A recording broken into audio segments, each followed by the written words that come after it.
अस्सलाम वालेकुम स्टूडेंट्स, कैसे हैं आप लोग। उम्मीद है आप लोग सब खैरियत से होंगे। आई am Saeeda Kamna Nadeem, I am your biology teacher for class 9th। Today we are going to study the kingdom Protista. Students, जैसा कि हमने पिछले लेक्चर में स्टार्ट किए थे 5 किंगडम क्लासिफिकेशन सिस्टम। हम लोग ने पढ़ा था कि 5 किंगडम क्लासिफिकेशन सिस्टम सबसे पहले रॉबर्ट विटेकर ने इंट्रोड्यूस कराया 1967 में। इसके बाद हमने ये भी देखा कि इस 5 किंगडम क्लासिफिकेशन सिस्टम में कुछ मॉडिफिकेशंस लाई गई और जो कि मार्गुलस और शिवार्ट्स ने इंट्रोड्यूस कराई, क्योंकि इन दोनों साइंटिस्ट का ये मानना था कि सेलुलर ऑर्गेनाइजेशन और मोड ऑफ न्यूट्रिशन की बेसिस पर 5 किंगडम क्लासिफिकेशन सिस्टम बनाया गया है। मगर हम इस 5 किंगडम क्लासिफिकेशन सिस्टम को जेनेटिक बेसिस पर भी क्लासिफाई कर सकते हैं। मतलब इनका ये था कि सेलुलर ऑर्गेनाइजेशन और मोड ऑफ न्यूट्रिशन की बेस पर जिन ऑर्गेनिजम्स को 5 किंगडम्स में क्लासिफाई किया गया है, सेलुलर ऑर्गेनाइजेशन और मोड ऑफ न्यूट्रिशन के अलावा जेनेटिक बेसिस या जेनेटिक कैरेक्टरिस्टिक्स की बेस पर भी इन ऑर्गेनिजम्स को 5 किंगडम्स में क्लासिफाई किया जा सकता है। इसलिए रॉबर्ट विटेकर की क्लासिफिकेशन की बेस के साथ साथ मार्गुलस और शिवार्ट्स की क्लासिफिकेशन की base cellular organisation, mode of nutrition और जेनेटिक कैरेक्टरिस्टिक्स भी थी। और इन 5 किंगडम क्लासिफिकेशन सिस्टम में या इन 5 किंगडम्स में अब जो क्लासिफिकेशन देखी गई वो कुछ चेंजेस के साथ थी, या हम यूँ कह सकते हैं कि अब जो हमारे पास 5 किंगडम क्लासिफिकेशन मौजूद है मौजूदा दौर में, वो मार्गुलस और शिवार्ट्स का 5 किंगडम क्लासिफिकेशन सिस्टम है, जो कि मॉडिफिकेशन है रॉबर्ट विटेकर के 5 किंगडम क्लासिफिकेशन सिस्टम में। हमने पिछले लेक्चर में किंगडम मुनैरा के बारे में पढ़ा, जो कि बिलोंग करता है ऐसे ऑर्गेनिज्म से जो कि प्रोकैरियोट्स हैं। और हमने ये देखा कि बैक्टीरिया और साइनोबैक्टीरिया 2 ऑर्गेनिजम्स जो कि बिलोंग करते हैं किंगडम मुनैरा से। आज हम जो देखने जा रहे हैं किंगडम, वो है किंगडम प्रोटिस्टा। हम इस किंगडम में ये देखेंगे कि इस किंगडम में मौजूद ऑर्गेनिजम्स की कैरेक्टरिस्टिक्स क्या हैं, और साथ साथ हम पढ़ेंगे इस किंगडम में मौजूद ऑर्गेनिजम्स की एग्जाम्पल्स। सबसे पहले हम देखते हैं कि किंगडम प्रोटिस्टा से ताल्लुक़ रखने वाले ऑर्गेनिजम्स 3 टाइप्स के हैं, या हम ये कह सकते हैं कि इस किंगडम से ताल्लुक़ रखने वाले ऑर्गेनिजम्स 3 कैटेगरीज में डिवाइड हैं। जैसे कि हम देखते हैं इस किंगडम से ताल्लुक़ रखने वाले ऑर्गेनिजम्स प्लांट लाइक प्रोटिस्ट है, एनिमल लाइक प्रोटिस्ट है और फंजाई लाइक प्रोटिस्ट है। इसका मतलब ये हुआ कि इस किंगडम में प्रोटिस्ट मौजूद है, मगर इन प्रोटिस्ट की कैरेक्टरिस्टिक्स प्लांट्स जैसी भी हैं, एनिमल्स जैसी भी हैं और फंजाई लाइक भी हैं। इसीलिए हम इस किंगडम को फर्दर कैटेगराइज करते हैं 3 सब क्लासेस में।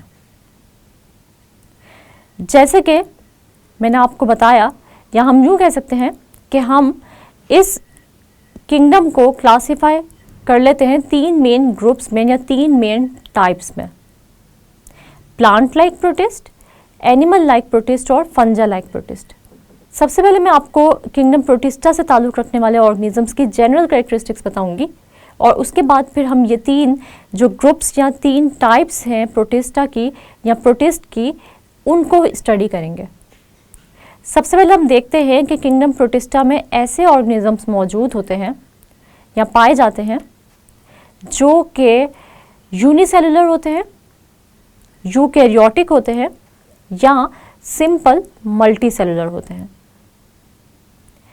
यूकैरियोटिक ऑर्गेनिजम्स कौन से ऑर्गेनिजम्स होते हैं, तो वो हम देख लेते हैं यूकैरियोटिक ऑर्गेनिजम्स या यूकैरियोट्स ऐसे ऑर्गेनिजम्स होते हैं जो कि यूकैरियोटिक सेल्स पर मुश्तमिल होते हैं, जिनकी बॉडीज यूकैरियोटिक सेल्स से मिलकर बनी होती हैं।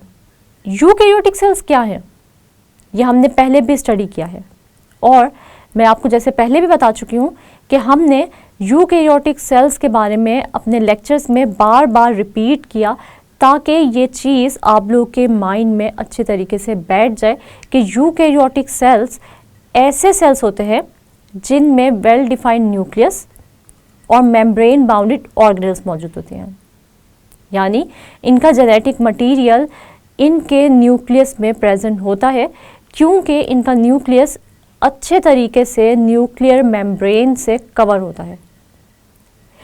यूकैरियोटिक सेल्स का जो जेनेटिक मटेरियल है वो प्रोकैरियोटिक सेल्स की तरह साइटोप्लाज्म में नहीं प्रेजेंट होता बल्कि न्यूक्लियोप्लाज्म में प्रेजेंट होता है और इनके ऑर्गेनेल्स भी मेम्ब्रेन बाउंडेड होते हैं, यानी मेम्ब्रेन से कवर होते हैं। मुझे उम्मीद है कि आप लोगों को यूकैरियोटिक सेल्स याद आ गए होंगे। अब हम देखते हैं यूनिसेलुलर ऑर्गेनिजम्स क्या होते हैं। यूनिसेलुलर ऑर्गेनिजम्स ऐसे ऑर्गेनिजम्स होते हैं जो कि सिर्फ और सिर्फ एक सेल पर मुश्तमिल होते हैं या उनकी बॉडी सिर्फ और सिर्फ एक सेल से मिलकर बनी होती है। यूनिसेलुलर ऑर्गेनिज्म का कॉन्सेप्ट भी हमने बहुत बार रिपीट किया है, जैसे कि हमने सबसे पहले यूनिसेलुलर ऑर्गेनाइजेशन के बारे में अपने फर्स्ट चैप्टर में स्टडी किया था और वहाँ हमने कुछ एग्जाम्पल्स भी देखी थी, जैसे कि एमीबा, पेरिमीशियम, यूग्लिना, ये सब के सब यूनिसेलुलर ऑर्गेनिजम्स थे। अब प्रोटिस्ट सिंपल मल्टी सेलुलर भी होते हैं, मतलब ये ऐसे ऑर्गेनिजम्स होते हैं जो कि कॉम्प्लेक्स मल्टी सेलुलर नहीं होते, मतलब इनकी बॉडी बहुत सारे सेल से तो मिलकर बनी होती है मगर इनकी बॉडी के जो पार्ट्स होते हैं वो बहुत ही सिंपल होते हैं। इनमें कॉम्प्लेक्सिटी आम मल्टी सेलुलर ऑर्गेनिजम्स की तरह नहीं पाई जाती और हमने ये भी देखा कि सिंपल मल्टी सेलुलर का मतलब ये है कि इनके रिप्रोडक्टिव ऑर्गन्स या सेक्स ऑर्गन्स जो हैं वो बहुत ही सिंपल होते हैं और इनमें एम्ब्रियो भी फॉर्म नहीं होता, यानी इनकी लाइफ साइकिल में एम्ब्रियो फॉर्मेशन नहीं होती। जैसे कॉम्प्लेक्स मल्टी सेलुलर का रिप्रोडक्टिव साइकिल अगर हम देखें तो जब एग और स्पर्म फर्टिलाइज करते हैं तो जायगोट बनता है और जायगोट से एम्ब्रियो बनता है। जैसे कि हमें पता है कि जायगोट में जब डिवीजन्स होती हैं तो सेल्स एक मैस ऑफ सेल्स बना देते हैं जिसको हम कहते हैं एम्ब्रियो। तो सिंपल मल्टीसेलुलर का मतलब ये है कि प्रोटिस्ट कोई भी कॉम्प्लेक्स रिप्रोडक्टिव सिस्टम नहीं रखते या रिप्रोडक्टिव ऑर्गन्स नहीं रखते, बल्कि इनके रिप्रोडक्टिव ऑर्गन्स इंतहाई सिंपल होते हैं और एम्ब्रियो फॉर्मेशन भी इनकी लाइफ साइकिल में नहीं होती। हम ये देखते हैं कि सबसे पहले हम अगर प्रोटिस्ट को देखें तो हम पढ़ लेते हैं कि प्लांट लाइक जो प्रोटिस्ट हैं वो कैसे होते हैं। प्लांट लाइक प्रोटिस्ट अगर हम देखें तो प्लांट लाइक प्रोटिस्ट ऐसे हैं कि इनमें क्लोरोप्लास्ट मौजूद होता है और क्लोरोप्लास्ट में क्लोरोफिल यानी ग्रीन पिगमेंट जो कि फोटोसिंथेसिस के लिए इस्तेमाल होता है वो भी मौजूद होता है। इसका मतलब ये हुआ कि ये ऐसे ऑर्गेनिजम्स हैं, यानी ये वो प्रोटिस्ट हैं जो कि अपना फूड खुद प्रिपेयर कर सकते हैं by the process of photosynthesis.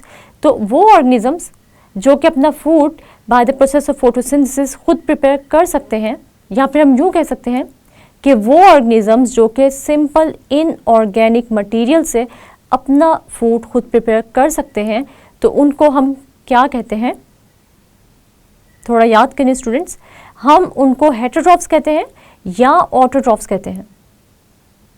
हम उनको कहते हैं ऑटोट्रॉफ्स, यानी इसका मतलब ये हुआ कि प्लांट लाइक प्रोटिस्ट जो कि अपना फूड खुद प्रिपेयर करते हैं by the process of photosynthesis, वो हुए ऑटोट्रॉफ्स।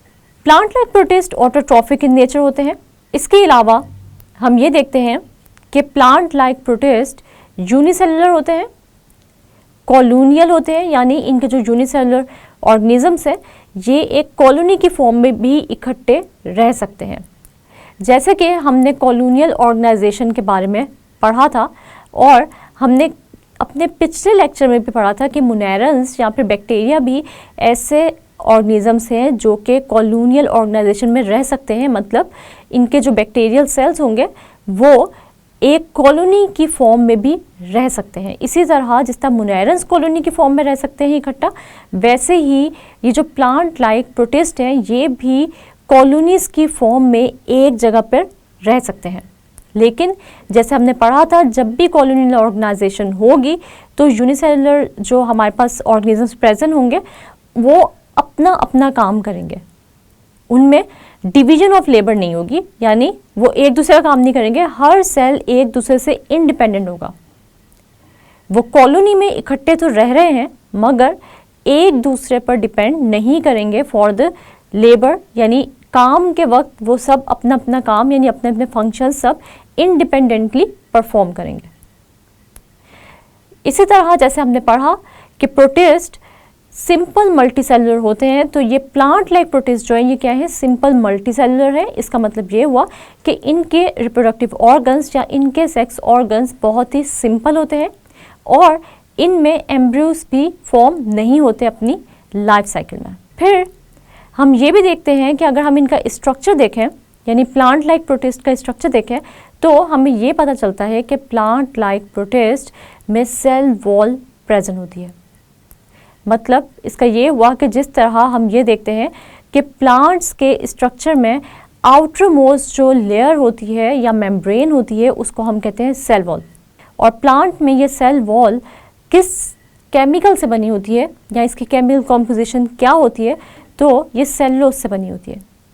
इसी तरह प्रोटिस्ट जो कि प्लांट लाइक प्रोटिस्ट होते हैं वो सेल वॉल रखते हैं और इनकी केमिकल कॉम्पोजिशन भी क्या होती है, वो सेलुलोज ही होती है, यानी इनकी सेल वॉल में भी सेलुलोज प्रेजेंट होता है। इसके बाद अगर हम ये देखें कि एनिमल लाइक प्रोटिस्ट कौन से होते हैं, तो हम ये देखते हैं ऐसे प्रोटिस्ट जिनमें एनिमल लाइक कैरेक्टरिस्टिक्स होती हैं। मतलब एनिमल्स को देखें तो उनमें क्या क्या कैरेक्टरिस्टिक्स पाई जाती हैं।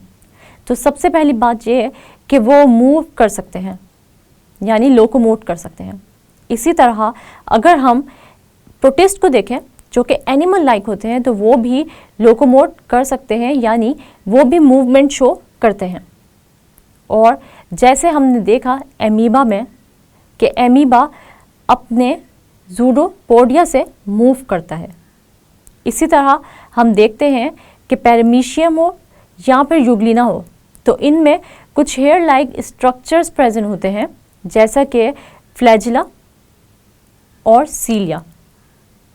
सीलिया और फ्लैजिला में आपको एक डिफरेंस मैं बताती चलूँ। सीलिया ऐसे हेयर लाइक प्रोजेक्शंस होते हैं या ऐसे हेयर लाइक स्ट्रक्चर्स होते हैं जो कि थिन होते हैं और स्मॉल इन साइज होते हैं, जैसे कि हमने देखा था पैरामीशियम में। पैरामीशियम अगर आपको याद हो तो पैरामीशियम एक शू की सोल का स्ट्रक्चर रखता था और इसकी बॉडी कवर थी सीलिया से, यानी बहुत सारे हेयर लाइक प्रोजेक्शन से। अगर मैं आपको यूग्लिना का याद दिलाते चलूँ तो यूग्लिना में एक हेयर लाइक प्रोजेक्शन था या एक हेयर लाइक स्ट्रक्चर था जो कि क्या कहलाता है, फ्लैजिला। सीलिया और फ्लैजिला ये दोनों वो स्ट्रक्चर्स हैं जो कि इन प्रोटोजोन्स की लोकोमोशन में हेल्प करते हैं। तो इसका मतलब ये हुआ कि animal like protist can move with the help of cilia and flagella. इसी तरह एमीबा भी एनिमल लाइक प्रोटिस्ट है और ये मूव करता है ज़ूडोपोडिया से।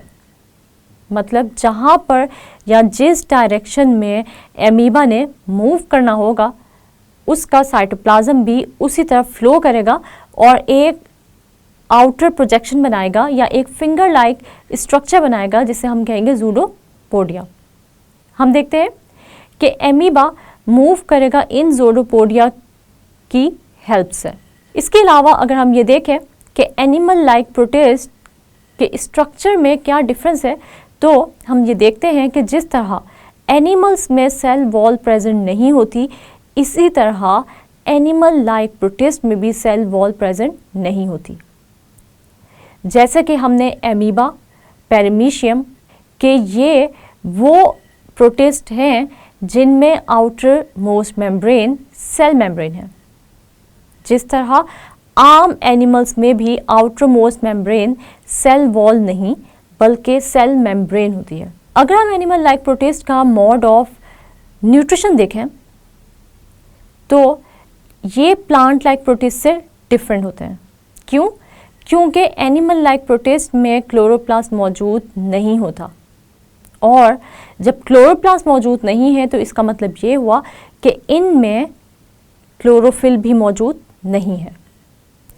क्लोरोफिल जो कि ग्रीन पिगमेंट होता है और फोटोसिंथेसिस में हेल्प करता है।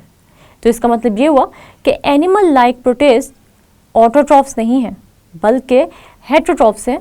मतलब एनिमल लाइक प्रोटिस्ट अपने फूड के लिए डिपेंड करते हैं बाकी ऑर्गेनिजम्स पर या बाकी ऑटोट्रॉफ्स पर या हेटेरोट्रॉफ्स पर। इसके बाद अगर हम एनिमल लाइक प्रोटिस्ट की एग्जांपल्स में जाना चाहें तो हम देखते हैं कि जैसे मैंने आप लोगों को पहले भी बताया कि एनिमल लाइक प्रोटिस्ट में एमीबा, पेरिमीशियम आते हैं। अब अगर हम तीसरी कैटेगरी या जो तीसरी टाइप है प्रोटिस्ट की उसके बारे में स्टडी करना चाहें तो वो कौन से प्रोटिस्ट हैं? वो है फंजाई लाइक प्रोटिस्ट। ऐसे प्रोटिस्ट जो कि फंगस की तरह होते हैं। और ये फंगस की तरह क्यों होते हैं?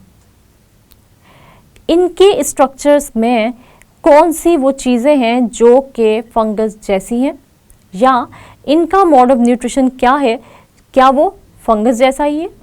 तो हम ये देखते हैं कि वो प्रोटिस्ट जो कि फंगस की तरह हैं वो ऐसे प्रोटिस्ट हैं जो कि अपना फूड खुद प्रिपेयर नहीं कर सकते, यानी ये भी एब्जॉर्प्टिव हेटेरोट्रॉफ्स होते हैं और ये भी दूसरे सरफेसेस या दूसरे ऑर्गेनिजम्स की सरफेसेस पर ग्रो करके अपना फूड एब्जॉर्ब करते हैं। इसके अलावा अगर हम ये देखें कि क्या इनके स्ट्रक्चर में जो फंगस लाइक प्रोटिस्ट हैं, क्या इनके स्ट्रक्चर में कोई सेल वॉल मौजूद है या नहीं, तो बिल्कुल इन प्रोटिस्ट के सेल्स में भी सेल वॉल प्रेजेंट है। यानी जो आउटर मोस्ट मेम्ब्रेन है फंजाई लाइक प्रोटिस्ट में वो सेल वॉल है। अगर हम फंजाई लाइक प्रोटिस्ट की एग्जांपल्स देखें तो इनमें स्लाइम मोल्ड्स और वाटर मोल्ड्स आते हैं। और अगर हम इन फंजाई लाइक प्रोटिस्ट की रिप्रोडक्शन की बात करें तो ये किस तरह रिप्रोड्यूस करते हैं? तो ये रिप्रोड्यूस करते हैं स्पोर्स की हेल्प से।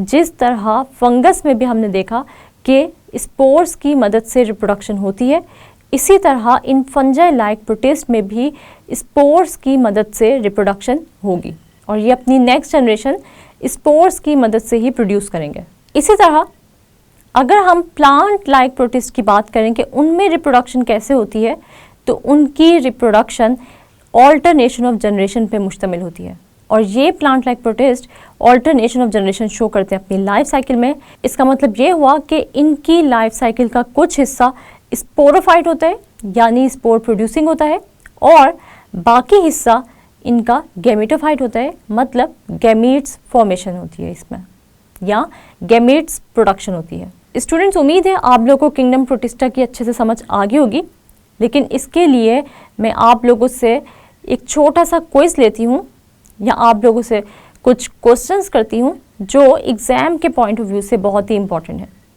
जैसे कि सबसे पहले जो क्वेश्चन है वो ये है कि what do you mean by simple multi cellular. तो हमने पढ़ा कि सिंपल मल्टी सेलुलर का मतलब क्या है कि प्रोटिस्ट सिंपल मल्टी सेलुलर होते हैं, यानी प्लांट लाइक जो प्रोटिस्ट हैं वो सिंपल मल्टी सेलुलर होते हैं।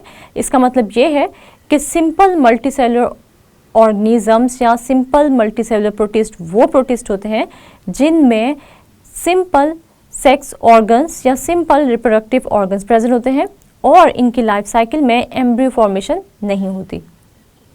इसके बाद जो क्वेश्चन है वो ये है, give examples of animal like protist. तो एनिमल लाइक प्रोटिस्ट के बारे में जैसे आप लोगों को पता है कि हमने पहले भी पढ़ा था कि एमीबा, पेरिमीशियम और यूग्लिना एग्जाम्पल्स हैं एनिमल लाइक प्रोटिस्ट के। इसके बाद अगर मैं आप लोगों से ये क्वेश्चन करूं कि वो कौन सी कैरेक्टरिस्टिक्स हैं या what are the characteristics of fungi like protist, तो फिर उसमें आप ये लिखेंगे कि फंजाई लाइक प्रोटिस्ट ऐसे प्रोटिस्ट होते हैं जो कि एब्जॉर्प्टिव हेटेरोट्रॉफ्स होते हैं और इनमें सेल वॉल भी प्रेजेंट होती है। और इनके अगर रिप्रोडक्शन को हम देखें तो इनकी रिप्रोडक्शन स्पोर्स फॉर्मेशन के थ्रू होती है। अगर मैं आप लोगों से पूछूं give examples of fungal like protist, तो आप लोगों को पता होना चाहिए स्लाइम मोल्ड्स और वाटर मोल्ड्स जो हैं ये एग्जांपल्स हैं फंजल लाइक प्रोटिस्ट के। इसी तरह अगर आपसे ये क्वेश्चन आ जाए या आपसे ये पूछा जाए कि क्या एलजी ऑटोट्रॉफिक होती है या हेटेरोट्रॉफिक होती है, तो इसका आंसर क्या होगा कि एलजी ऑटोट्रॉफिक इन नेचर होती है या इसका मोड ऑफ न्यूट्रिशन ऑटोट्रॉफिक होता है, क्योंकि एलजी में क्लोरोप्लास्ट मौजूद है और क्लोरोप्लास्ट में हमें पता है क्लोरोफिल यानी ग्रीन पिगमेंट मौजूद है, जिसकी वजह से हम देखते हैं कि इनमें कार्बन डाइऑक्साइड और वाटर कंबाइन करके ग्लूकोज बनाते हैं in the presence of chlorophyll और सनलाइट। तो एलजी ऑटोट्रॉफिक इन नेचर है, यानी एलजी अपना फूड खुद प्रिपेयर कर सकती है। और एलजी की एग्जांपल्स अगर हम देखें तो ग्रीन एलजी होती है, रेड एलजी होती है, ब्राउन एलजी होती है, ठीक है। तो बहुत सारी एलजी की डिफरेंट टाइप्स है और आज का हमारा लेक्चर इधर ही वाइंड अप होता है। अगले लेक्चर्स में हम लोग पढ़ेंगे बाकी के किंगडम्स जो कि हैं किंगडम फंजाई, किंगडम एनिमेलिया और किंगडम प्लांटी, और हम देखेंगे कि उन किंगडम्स में मौजूद जो ऑर्गेनिजम्स है उनकी कैरेक्टरिस्टिक्स किंगडम प्रोटिस्टा और किंगडम मुनैरा से किस तरह डिफरेंट है। स्टूडेंट्स, आज हमने पढ़ा किंगडम प्रोटिस्टा। किंगडम प्रोटिस्टा को अगर मैं एक दफ़ा रिव्यू करूं तो किंगडम प्रोटिस्टा में ऐसे ऑर्गेनिजम्स होते हैं जो कि यूनिसेलुलर है, कॉलोनियल है और सिंपल मल्टीसेलुलर है। इन सब टर्म्स की तो आप लोगों को आप समझ आ गई होगी। फिर हमने ये भी देखा कि जो किंगडम प्रोटिस्टा है उनमें हमने 3 टाइप्स फर्दर देखी कि 3 टाइप्स के प्रोटिस्ट मौजूद हैं, जैसे कि plant like protist, animal like protist और फंजल लाइक प्रोटिस्ट। और फिर हमने ये भी देखा कि ये सब के सब प्रोटिस्ट एक दूसरे से किन कैरेक्टरिस्टिक्स की बेस पर डिफरेंस रखते हैं। जैसे प्लांट लाइक प्रोटिस्ट की अगर हम बात करें तो इनमें सेल वॉल मौजूद थी और ये सिंपल मल्टी सेलुलर थे। और इसके अलावा हमने ये भी देखा कि प्लांट लाइक प्रोटिस्ट में क्लोरोप्लास्ट था, जिसकी वजह से ये ऑटोट्रॉफिक थे। और हमने इस टाइप में एग्जाम्पल पढ़ी एलजी की। और एनिमल लाइक प्रोटिस्ट में सेल वॉल प्रेजेंट नहीं थी और ये हेटेरोट्रॉफ्स थे। और इनकी एग्जाम्पल्स हमने देखी एमीबा, पैरामीशियम और यूग्लिना। लेकिन अगर हम बात करें फंजल लाइक प्रोटिस्ट की तो इनमें सेल वॉल मौजूद थी, लेकिन ये एब्जॉर्प्टिव हेटेरोट्रॉफ्स थे, मतलब ये अपने फूड को एब्जॉर्ब करते हैं दूसरे ऑर्गेनिजम्स की सरफेसेस पे ग्रो करके। और हमने इनकी एग्जाम्पल में देखा स्लाइम मोल्ड्स और वाटर मोल्ड्स। उम्मीद है आप लोगों को आज के लेक्चर की अच्छे से समझ आ गई होगी। नेक्स्ट लेक्चर तक के लिए अपना बहुत सारा ख्याल रखिएगा और मुझे दुआओं में याद रखिएगा। तब तक के लिए अल्लाह हाफिज़।